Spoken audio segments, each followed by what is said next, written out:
So now let's see how we can mark our clip manually inside of Smart Trim.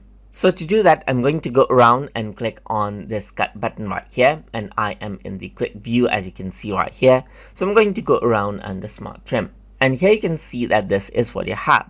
So now if I were to go around and then you can see that I can click and drag this around to select out portion right here.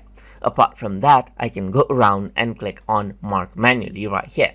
So once I do that, I can go around and let's say for example this is what you have right here. I can go around and click on the plus button right here just like this, and then you can see that I can go around and select out another portion of the clip over here as well. I can go around and click right here. Then you can see that I can go around and add in another manual mark as well. So this is what you have as you can see. So once this is done, I'm going to go around and click on continue editing, and what happens is that I got 3 sections right here on this particular clip right here. So if I were to go around and press the play button, you get the first section right there, and as I go around right here you can see the other sections as well. So you can see that this is the other marks right here just like this, and there's the transition over there as well.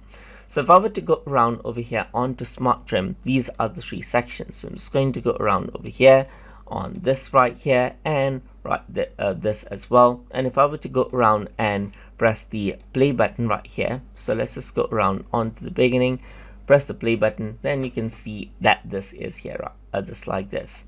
So you can see that this is what you have. This is the first clip, the second clip, and the third clip, and what happens is that they are actually merged out together, and you can apply transition as well. So if I were to go around and preview this right here just like this, then you can see that that is what you have just like that.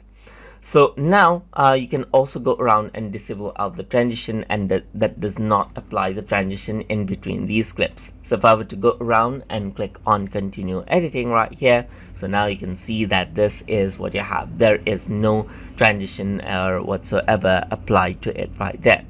So that is what you have as you can see, and that is how you can mark out the clips manually as you like inside of Smart Trim, and make sure that there's transition are not inside of Adobe Premiere Elements inside of Quick View.